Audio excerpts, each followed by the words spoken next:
'Twas the Saturday morning of the land of the lost. Here we have the brainchild of Marty and Sid, tuned in every Sat morning when I was a kid, with sci-fi and lessons galore, a family surviving without all the gore, memories of a lifetime it most certainly did. In a strange world, a family anew met a simian tribe called the Paku.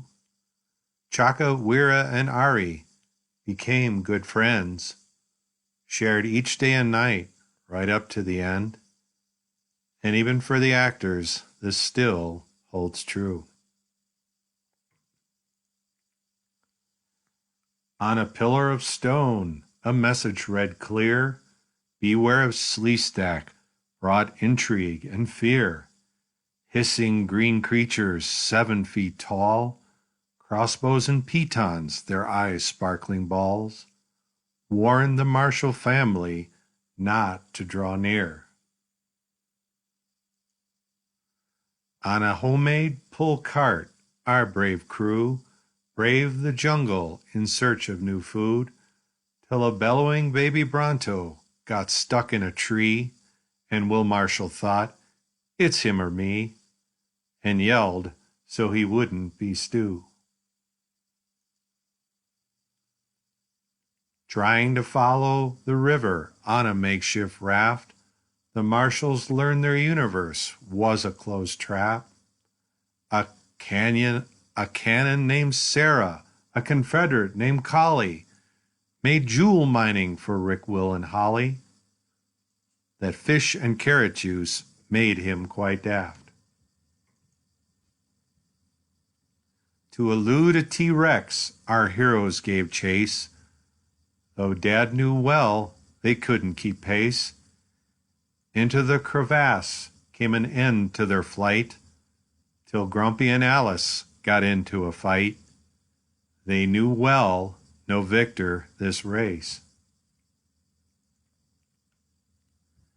An alien out of time trying to get back to save his brethren race called the Sleestack. Of a white show, I still hear this lesson, to tolerate those around you and give a listen, to get us all set straight on the right track. The Sleestack tricked the kids into seeing their mom. Over the Marshalls they thought they would dom. The kids thought it was a dream, it didn't seem bad. Felt reassured once in the smoke, they saw their dad. Till Rick smashed the trick like a bomb. Pressing jewels on a table of light, Holly and Will caused quite a sight. Lightning, thunder, and hail abound, till they saw 3 shapes flying around, reversing the order to set it right. There once was a Sleestack named Salatch, of knowledge and wisdom none could match. Though he was a true friend, and I'd hoped we'd see him again, the pit was the only thing he could catch.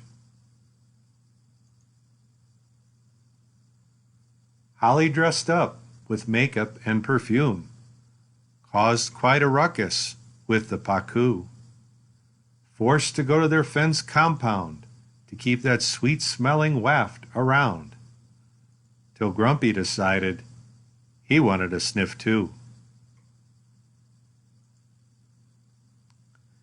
While experimenting with crystals and using a yellow, gave Rick quite a shock that would kill a fellow. While Will pleaded with Enoch to save his dad, Holly used ingenuity and all the strength she had to work as a team to make him feel mellow. A noise called Chaka into a pylon that filled him with energy and a baton. A power-hungry slack preying on kids. Rick knew only that he must rip the table up until it was gone. A diary and a dummy stuffed with Dino Nip led the marshals on a journey of a one-way trip. Through this story, we learned of a Karen. Still smile when I see one today, no matter how barren. Fun to hear the plot of two men read by lip. The kids bickered and wanted to go home. So Rick had an idea and gathered a stone. Into hot water a soup he made do, but no iguana would go into that brew. A trick to leave the light crystals alone. Holly, in a lost world without a mother, saw herself as a baby to her father and brother. A strange woman offered some sense, whom Holly found out was herself in some future tense. Holly saved their lives like an adult no other. Holly and Will climbed to a pylon on high, and Will opened a doorway on his first try. Out came winds and a pilot named Jackson, but Rick Marshall knew there was only one action: to send Bo back alone before they all died. Fear not, dear child, the marshals get home. Though a new family replaces them, left all alone. Timeless like the series, left in a loop, generations to come to share with the troop. Cleverness in the writing was never more shown. Into a tar pit, Dopey got stuck. Our gang tried to free him, but had no luck. Holly wanted to cry as Ta waved bye-bye, till Chaka brought Emily to work like a truck. Another doorway trapped a ship in flight, whose sole occupant was a being of light.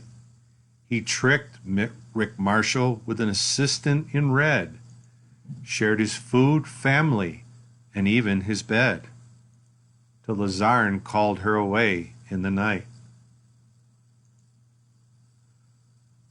Rick fell into a sleet trap.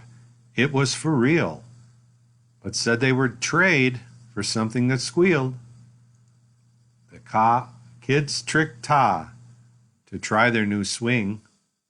Over a hole along came a pig, yet the kids joked weight-wise they got a bum deal. To my rhyme, lend me your ear. The pilonless hole still fills me with fear. Make yourself into a ball, and don't stand at all. And don't forget a pocket mirror. Right of manhood for Chaka was the big test. Had to steal an egg without help from the rest. Though he fought Alice, was almost eaten. The egg hatched, he refused to be beaten. Awarded his manhood, not scared from the pest. Using the gravity drive on his light craft, the Zarn said, "This land cannot hold me, I'll break it in half."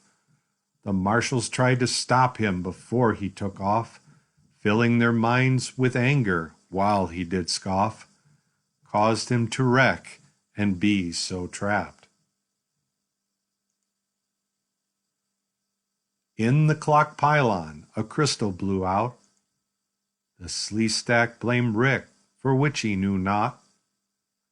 They could not hunt their sacred moth. The sun wouldn't go down, filled with wrath, till Rick saw the answer with some doubt.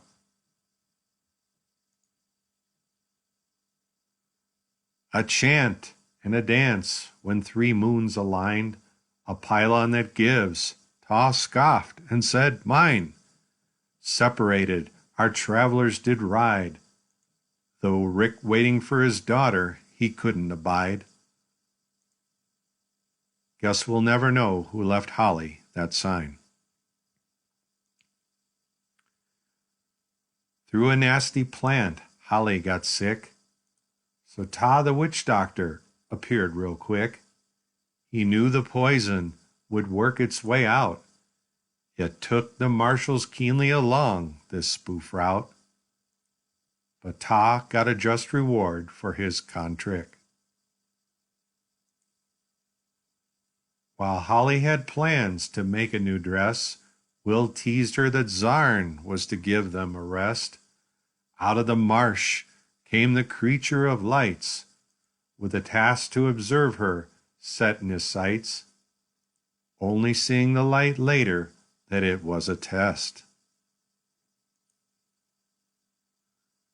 Chaka blew notes on his new flute. Will said "Meiji" if he gave it a toot. In a museum, Chaka triggered a table. Holly put on a ring and things went unstable. But for Chaka's self-sacrifice, all things were moot. 2 worlds colliding dealt quite a blow. Encased a Rick and Holly, a doorway. Encased a Rick and Will, a doorway they did go. A yellow-shirted Holly begged a message not clear to help her trapped family close by and near. The other marshals got home. I sure hope so. Here we have the last episode of Will, Holly, and Rick. Sleestack made it eternal night by a hidden trick. With the dad under protected grace, Enoch, his counsel, proceeded his case. No better friend or series did we sure pick.